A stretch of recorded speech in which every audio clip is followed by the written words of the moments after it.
ಸ್ವಾರ್ಥನೇ ಇಲ್ಲದೆ ಬದುಕೋ ಜೀವಗಳು ಅಂದರೆ ತಂದೆ ತಾಯಿ ಮಾತ್ರ ಅಂತಾರೆ.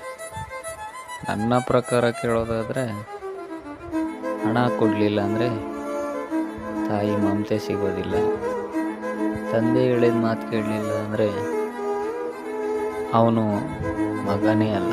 ಆದರೆ ಆ ಮಕ್ಕಳ ಕನಸಿನ ಮಾತು ಯಾರೂ ಕೇಳಲ್ಲ. ಅವನ ಮನಸ್ಸಲ್ಲಿ ಏನು ಓಡ್ತಾ ಇದೆ ಅಂತ ಯಾರೂ ತಿಳ್ಕೊಳ್ಳೋ ಪ್ರಯತ್ನನೂ ಮಾಡಲ್ಲ. ಇಲ್ಲಿ ಸ್ವಾರ್ಥಕ್ಕಾಗಿ ಓಡೋ ಪ್ರಪಂಚ. ತಂದೆ ತಾಯಿಗಳು ಸ್ವಾರ್ಥಿಗಳಾದರೆ ಮಕ್ಕಳು ಕೂಡ ಆಗ್ತಾರೆ. ಯಾಕಂದರೆ ನೀವು ಹಾಗೇ ಇರುವಾಗ ಮಕ್ಕಳು ಕೂಡ ಬದಲಾಗ್ತಾರೆ.